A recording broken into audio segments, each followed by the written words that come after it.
مشقت کم اور اجر و ثواب زیادہ۔ رسول اللہ صلی اللہ علیہ وسلم نے حضرت ابو ذر رضی اللہ عنہ سے ارشاد فرمایا، اے ابو ذر، کیا تمہیں ایسی دو باتیں نہ بتاؤں جو پیٹھ پر بہت ہلکی ہو اور میزان نامہ اعمال میں بہت بھاری؟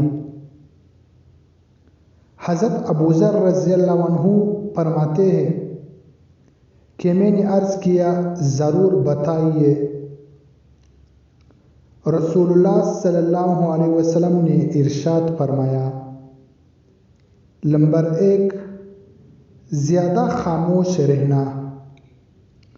نمبر 2، اور عمدہ اخلاق۔